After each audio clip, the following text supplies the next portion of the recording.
অসাধারণ performance by young team India. যে গতকাল ভারত এবং ইংল্যান্ডের মধ্যে প্রথম টি-20 ম্যাচ কিন্তু হয়েছিল কলকাতা ইডেন গার্ডেন্সে।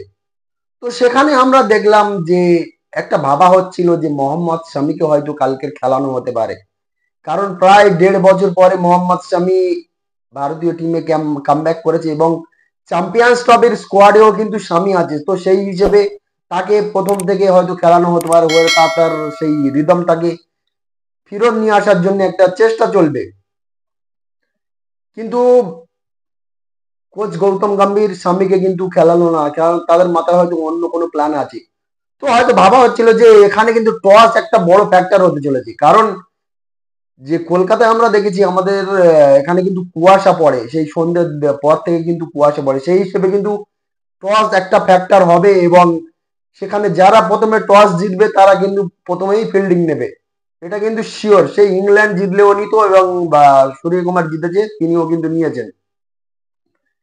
এবং ইডেন গার্ডেন্স মানে কিন্তু একটা স্পিন ট্র্যাক উইকেট হয়। তো সেই হিসেবে ভারত যদি টস হেরে যেত তাহলে কিন্তু ভারত একটা কম স্পিনার খেলাতো, আর তার বদলে একটা ফাস্ট বোলার সামিকে হয়তো আমরা দেখতে পেতাম। কিন্তু যেহেতু ভারত টসে জিতে চায়, 3টে স্পিনার নিয়ে খেলিয়েছে এবং একজন ফাস্ট বোলার এবং হার্দিক পান্ডিয়া অবশ্যই সেখানে ছিল ফাস্ট বোলার হিসেবে।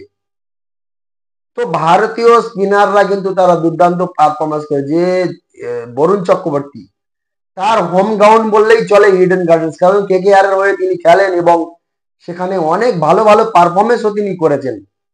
তো সেই হিসেবে কিন্তু তার কাছে একটা বড় প্রত্যাশা ছিল যে বরুণ চক্রবর্তী সেই কেকেআর এর হয়ে যেরকম ধরনের পারফরমেন্স করে, ইডেন গার্ডেন্স তার কিন্তু একেবারে চেনা পরিচিত, কোথায় কি আছে না আছে সবকিছু তিনি জানে, কারণ প্রায় 5-6 বছর ধরে তিনি কেকেআর এর হয়ে খেলছেন এবং কেকেআর ইডেন গার্ডেন্স এর মানে নারী নক্ষত্র সবকিছু তিনি জেনেই ফেলেছেন। তো সেই কারণে তার উপরে কিন্তু একটা প্রত্যাশা ছিল যে তিনি একটা ভালো পারফরমেন্স করবেন, করে টিম ইন্ডিয়াকে জেতাতে কিন্তু সামর্থ্য রাখবেন। সেটাই কিন্তু হলো। বরুণ চক্রবর্তী, তার সামনে কিন্তু ইংল্যান্ডের ব্যাটাররা কিন্তু বরুণ চক্রবর্তীর বল কিন্তু একেবারেই কিন্তু বুঝতে পারলেন না। হ্যারি ব্রুক থেকে শুরু করে লিয়াম লিভিংস্টন এবং শেষে জস বটলারও কিন্তু বরুণ চক্রবর্তীর শিকার হয়। তো সেই হিসেবে দেখতে গেলে বরুণ চক্রবর্তীর উপরে যে প্রত্যাশা করা হয়েছিল সেটা তিনি কিন্তু পূরণ করেছে। এবং ইংল্যান্ডও কিন্তু তারা মোটেও খারাপ টিম নয়, তারাও কিন্তু এই মুহূর্তে যে টি-20 টিমের কথা যদি বলা হয়, ইংল্যান্ড কিন্তু একটা অনেক ভালো টিম এবং একটা স্ট্রং টিম, তারা যে কোনো মুহূর্তে কিন্তু কামব্যাক করতে পারে। এই সিরিজে 5টা টি-20 আছে, তো প্রথম টি-20 হেরে গেছে তো কি হয়েছে, এখনো 4টে টি-20 আছে, কিন্তু ইংল্যান্ড তারা মানে খুব ভালোভাবে কামব্যাক করবে, এটা কিন্তু আমি এটা বোঝা যাবে যে ইংল্যান্ড তারা কিন্তু ভালো কামব্যাক করবে, কারণ তাদের কাছে কিন্তু সেই পাওয়ার হিটার কিন্তু ব্যাটসম্যান আছে প্রচুর। জস বটলার, ফিল সার্ড, হ্যারি বুক, লিয়াম লিভিংস্টন থেকে শুরু করে মানে দারুণ দারুণ টি-20 ফরম্যাটের বেস্ট কিন্তু ব্যাটার তাদের কাছে আছে। তো সেই হিসেবে কিন্তু তারা খুব তাড়াতাড়ি কামব্যাক করবে। এবং ভারতীয় টিমের যদি পারফরমেন্সের কথা বলি, যে বরুণ চক্রবর্তী বললাম তিনি 3 উইকেট নিয়েছে, আর্শদীপ সিং এর কোনো তুলনাই হবে না, তিনি দিনের পর দিন কিন্তু অসাধারণ পারফরমেন্স করে যাচ্ছে। সেই অসাধারণ পারফরমেন্সের বিনিময়ে কিন্তু তাকে চ্যাম্পিয়ন্স ট্রফির দলে কিন্তু নেওয়া হয়েছে। তো আশা করা যায় চ্যাম্পিয়ন্স ট্রফিতে যদি আর্শদীপ সিং সুযোগ পায়, প্লেইং ইলেভেনে তার যদি জায়গা হয়, সেখানেও কিন্তু তিনি দম মাজাবে, এটা কিন্তু শিওর।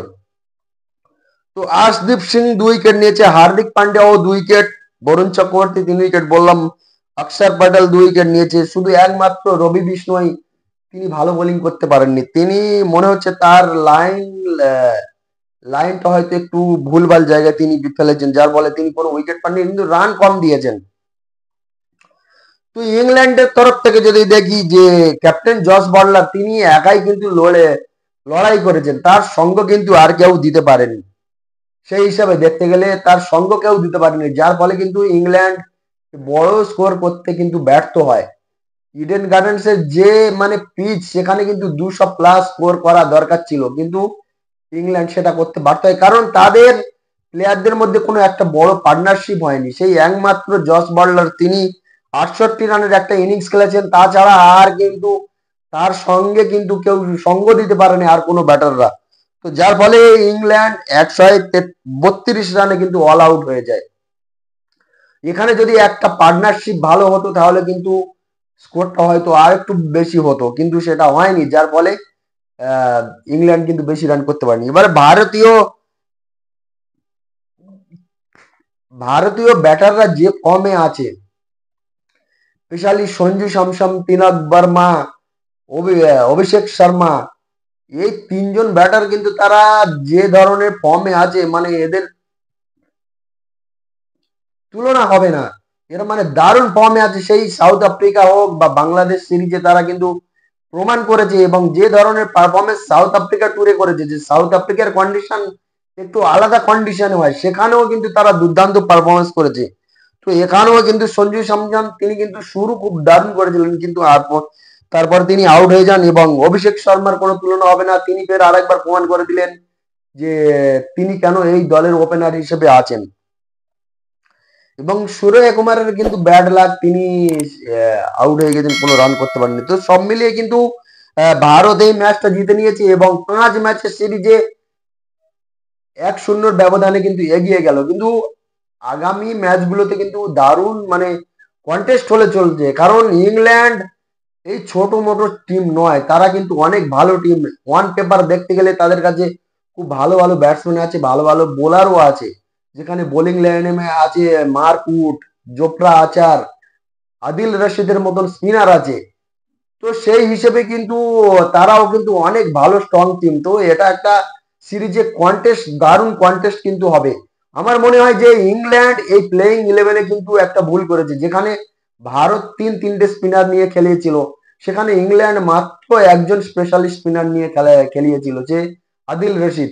তো তাদের উচিত ছিল কমসে কম আর একটা স্পিনার নিয়ে খেলানো, তাহলে কিন্তু এখানে স্পিনার, ভারতীয় কন্ডিশনে স্পিনাররা একটু সাহায্য পায়, এটা সবসময় হয়ে এসছে। তো সেই হিসেবে আর একটা স্পিনার নিয়ে যদি ইংল্যান্ড খেলতে পারতো তাহলে কিন্তু ভালো হতো। বা ইংল্যান্ডের ব্যাটাররা কিন্তু সেই স্পিনার, ইন্ডিয়ার স্পিনারের সামনে কিন্তু একেবারে ফ্লপ হয়ে গেছে, এইগুলো তাদের লক্ষ্য রাখতে হবে। এবং আশা করি আগামী যে ম্যাচগুলো হবে সেখানে কিন্তু ইংল্যান্ড খুব সুন্দর কন্টেস্ট দেবে, এবং এই সিরিজটা কিন্তু যেন একতরফা সিরিজ যেন না হয় যে ভারত আরামসে সিরিজ জিতে গেল, এইরকম সিরিজ যেন না হয়, যে ইংল্যান্ড একটা কন্টেস্ট দিক, একটা কন্টেস্ট হোক, তাহলে কিন্তু ভালো লাগবে যে হ্যাঁ, ইংল্যান্ডও কন্টেস্ট দিচ্ছে।